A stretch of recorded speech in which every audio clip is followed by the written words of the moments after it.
আজকে সানডে লাঞ্চে মেনুতে ছিল, দেখো এখানে ছিল তেঁতুল টমেটো ধনেপাতা দিয়ে ডাল, সাথে ছিল এখানে কাচকি মাছের ঝাল, এখানে ধনেপাতার চাটনি, আর একদম সিম্পল একদম আদা জিরে বাটা দিয়ে এখানে আছে কী বলে এটা, রুই মাছের ঝোল ফুলকপি আলু দিয়ে।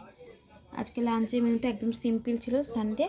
আর এখানে ছেলে নিরামিষ খায়, হ্যাঁ, আর ও মাছ খাবে না, এই জন্য ওর জন্য ডাল রেখেছিলাম, একটু সিদ্ধ ডাল। তার সিদ্ধ ডালটা একটু ওর নাকি কম হয়ে গেছে নাকি, তাই আমি আবার একটু ওই আমাদের এই যে ডাল ছিল টমেটো ডাল তেঁতুল দিয়ে করেছিলাম ওই ডাল দিলাম। আর এইটা ছিল ডিম আলু, আমি সকালবেলা একটুখানি পরোটা করেছিলাম না, আলুর পরোটা, আর তার আলুটা কম হয়েছিল বলে একটা ডিম সিদ্ধ আর আলু মাখে পরে আবার পুর করে করেছিলাম, সেইটাই একটু বেশি ছিল, সেটাই ছেলেকে দিয়ে দিয়েছিলাম। এই ছিল আজকে লাঞ্চের মেনু। তোমাদের কেমন লাগলো অবশ্যই ঝটপট কমেন্ট করে জানিও, আর তোমাদের এর মধ্যে কোনটা বেশি ফেভারিট সেটাও ঝটপট কমেন্ট করে জানিও বন্ধুরা।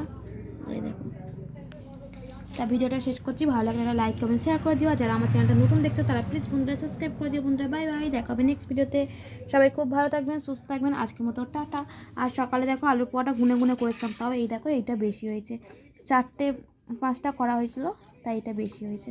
এই হাফ খেয়েছে, হাফ আর ছেলে খায়নি, আমার ছেলে ওর ভাগে দিই এটা, তাই এটা আমি এখন খেয়ে নেবো, একটু অল্প করে ভাত খাবো। Bye bye.